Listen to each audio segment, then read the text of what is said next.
La petite âme et le soleil de Neale Donald Walsch. Il était une fois, au temps d'avant le temps, une petite âme qui dit à Dieu : « Je sais qui je suis. » Et Dieu dit : « C'est merveilleux, qui es-tu » Et la petite âme cria : « Je suis la lumière. » Dieu sourit d'un grand sourire. « Oui, c'est ça, s'exclama-t-il, tu es la lumière. » La petite âme était si heureuse car elle avait résolu le mystère que toutes les âmes du royaume étaient venues résoudre. « Oh, dit la petite âme, ça c'est vraiment cool. » Mais bientôt, de savoir qui elle était ne lui suffit plus. La petite âme sentait des remous à l'intérieur. Et maintenant, elle voulait être qui elle était. Et donc la petite âme retourna voir Dieu, ce qui n'est pas une mauvaise idée pour toutes les âmes qui veulent être qui elles sont vraiment, et dit : « Salut Dieu, maintenant que je sais qui je suis, est-ce que j'ai aussi le droit de l'être ?» Et Dieu dit : « Tu veux dire que tu veux être qui tu es déjà ?» Eh bien, répondit la petite âme, c'est une chose de savoir qui je suis, et une autre totalement différente de l'être vraiment. Je veux sentir ce que ça fait d'être la lumière. Mais tu es la lumière, répéta Dieu avec un autre sourire. Oui, mais je veux voir comment on se sent, s'écria la petite âme. Bon, dit Dieu avec un petit gloussement, je suppose que j'aurais dû le savoir. Tu as toujours été le plus aventureux. Puis l'expression de Dieu changea. Il y a juste une chose. Quoi ? Demanda la petite âme. Eh bien, il n'existe rien d'autre que la lumière. Vois-tu, je n'ai rien créé d'autre que ce que tu es. Alors il n'y a pas de manière facile pour toi de faire l'expérience de ce que tu es, puisqu'il n'y a rien que tu n'es pas. Hein ? Dit la petite âme, qui était maintenant un peu perplexe. Pense-y de cette façon, dit Dieu. Tu es comme une bougie dans le soleil. Oh, tu y es, c'est certain. Avec 1 million, 1 milliardion d'autres bougies qui constituent le soleil. Et le soleil ne serait pas le soleil sans toi. Non, il serait un soleil sans l'une de ces bougies. Et ça ne serait pas le soleil du tout, car il ne brillerait pas avec autant d'éclat. Et pourtant, comment te connaître en tant que lumière quand tu es parmi la lumière ? C'est la question. Eh bien, dit la petite âme toute ragaillardie, tu es Dieu, trouve quelque chose. Dieu sourit encore une fois. Je l'ai déjà fait, dit Dieu. Puisque tu ne peux pas te voir en tant que lumière quand tu es dans la lumière, nous allons t'entourer d'obscurité. Qu'est-ce que c'est l'obscurité ? Demanda la petite âme. Dieu répondit : c'est ce que tu n'es pas. Est-ce que j'aurais peur de l'obscurité ? S'écria la petite âme. Seulement si tu le choisis, répondit Dieu. Il n'y a vraiment rien à craindre, à moins que tu ne le décides. Vois-tu, nous inventons tout ceci, nous faisons semblant. Oh, dit la petite âme, et déjà elle se sentait mieux. Puis Dieu expliqua que pour pouvoir faire l'expérience de quoi que ce soit, son exact opposé allait apparaître. C'est un grand cadeau, dit Dieu, parce que sans cela, tu ne pourrais pas savoir à quoi ressemble quoi que ce soit.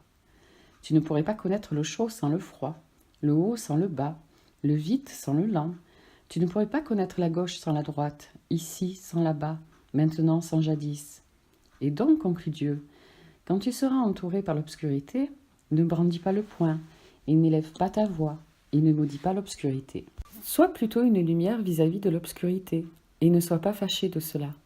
Alors tu sauras qui tu es vraiment et tous les autres le sauront aussi. Laisse tant briller ta lumière que tous sauront combien tu es spécial. Tu veux dire que j'ai le droit de montrer aux autres combien je suis spécial ? Demanda la petite âme. Bien sûr, dit Dieu avec un gloussement. Tu en as tout à fait le droit. Mais souviens-toi, spécial ne veut pas dire meilleur. Tout le monde est spécial, chacun à sa façon. Et pourtant bien des autres ont oublié cela. Ils ne verront qu'ils ont le droit d'être spécial que si toi-même tu reconnais que tu as le droit d'être spécial. Oh, dit la petite âme, dansant, sautillant et riant et sautant de joie. Je peux être aussi spécial que je veux ? Oui, et tu peux commencer tout de suite, dit Dieu, qui dansait, sautillait, riait avec la petite âme. Quelle partie du spécial veux-tu être ? Quelle partie du spécial ? Répéta la petite âme. Je ne comprends pas. Eh bien, expliqua Dieu, être la lumière, c'est être spécial. Et être spécial comprend beaucoup d'éléments. C'est spécial d'être gentil. C'est spécial d'être doux. C'est spécial d'être créatif. C'est spécial d'être patient. Est-ce que tu peux trouver d'autres façons d'être qui sont spéciales ? La petite âme resta assise en silence pendant quelques instants. J'ai trouvé beaucoup de façons d'être spéciale, s'exclama alors la petite âme. C'est spécial d'être quelqu'un qui aide. C'est spécial d'être quelqu'un qui partage. C'est spécial d'être amical. C'est spécial d'être attentif aux autres. Oui, approuva Dieu. Et tu peux être toutes ces choses ou n'importe quel élément du spécial que tu souhaites être. à tout moment. C'est ça que ça veut dire être la lumière. Je sais ce que je veux être, je sais ce que je veux être, annonça la petite âme tout excitée. Je veux être la partie du spécial qui s'appelle celui qui pardonne. Est-ce que ce n'est pas spécial de pardonner? Oh oui, assura Dieu à la petite âme, c'est très spécial. D'accord, dit la petite âme. C'est ça que je veux être. Je veux être celui qui pardonne. Je veux faire l'expérience d'être comme ça. Bien, dit Dieu, mais il y a une chose que tu dois savoir. La petite âme commençait maintenant à s'impatienter un peu. Il paraissait toujours y avoir des complications. Qu'est-ce que c'est? Dit la petite âme en soupirant. Il n'y a personne à qui pardonner. Personne? La petite âme pouvait à peine croire ce qui venait d'être dit. Personne, répéta Dieu. Tout ce que j'ai fait est parfait. Il n'y a pas une seule âme dans toute la création qui soit moins parfaite que toi. Regarde autour de toi. C'est alors que la petite âme réalisa qu'une large foule s'était réunie. Des âmes étaient venues de près et de loin, de tout le royaume, car la nouvelle s'était répandue que la petite âme avait cette conversation extraordinaire avec Dieu, et chacun voulait entendre ce qu'il disait. Regardant les innombrables autres âmes réunies là, la petite âme dut acquiescer. Aucune ne paraissait moins merveilleuse, moins magnifique ou moins parfaite que la petite âme elle-même. Tel était le prodige des âmes réunies autour d'elle, et si brillante était leur lumière que la petite âme pouvait à peine les regarder. Alors, à qui pardonner? Demanda Dieu. Bon, ça ne va pas être drôle du tout, grommela la petite âme. Je voulais faire l'expérience d'être celui qui pardonne. Je voulais savoir quel effet ça faisait d'être cette partie-là du spécial. Et la petite âme apprit ce que c'était que d'être triste. Mais juste à ce moment-là, une âme amicale s'avança de la foule. « Ne t'inquiète pas, petite âme, dit l'âme amicale. Je vais t'aider. »« Tu vas m'aider » La petite âme s'illumina. « Mais qu'est-ce que tu peux faire ?»« Je peux te donner quelqu'un à qui pardonner, tiens. »« Tu peux ?» Certainement, gazouilla l'âme amicale. Je peux venir dans ta prochaine vie et faire quelque chose que tu pourras pardonner. Mais pourquoi? Pourquoi ferais-tu cela? Demanda la petite âme. Toi qui es un être d'une telle perfection achevée, toi qui vibres à une telle vitesse que cela crée une lumière si brillante que je peux à peine te regarder.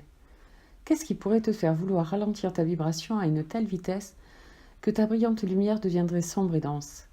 Toi qui es si léger que tu danses sur les étoiles et que tu te déplaces à travers tout le royaume à la vitesse de ta pensée. Qu'est-ce qui te ferait venir dans ma vie et te rendre si lourd que tu pourrais faire cette mauvaise chose?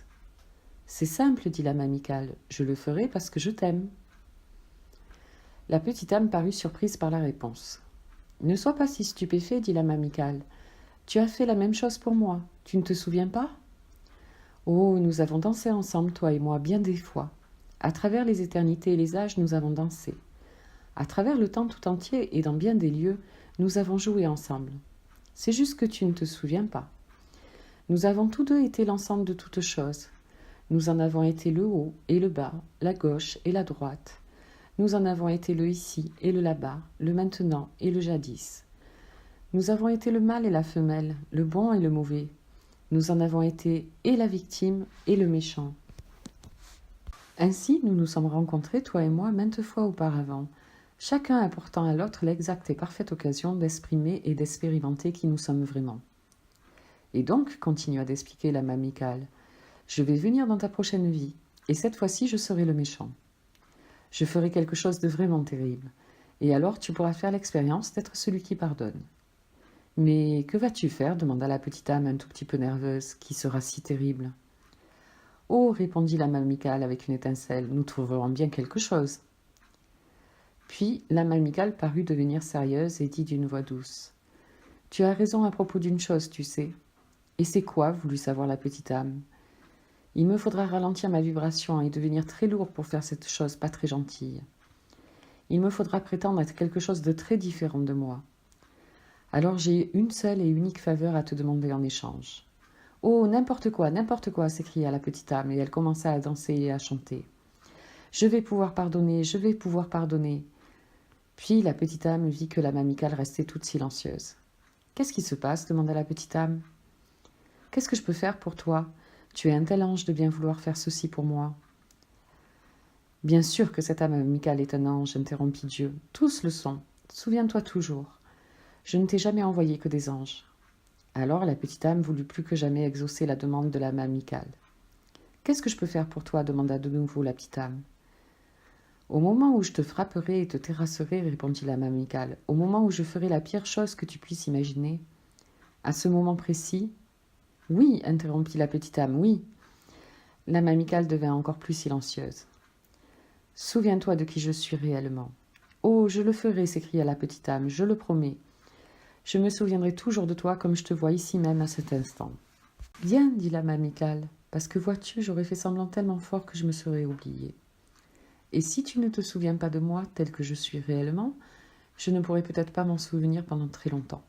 Et si j'oublie qui je suis, tu peux même oublier qui tu es, et nous serons perdus tous les deux. Alors nous aurons besoin que notre âme s'en vienne et nous rappelle à tous les deux qui nous sommes. Non, cela ne se passera pas, promit de nouveau la petite âme. Je me souviendrai de toi et je te remercierai de m'apporter ce cadeau, la possibilité de faire l'expérience de qui je suis.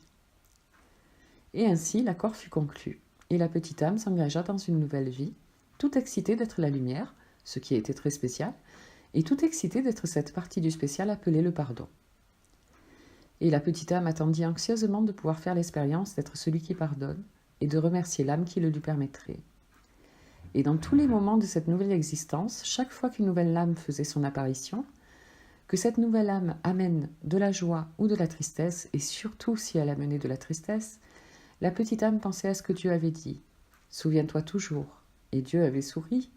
Je ne t'ai jamais envoyé que des anges.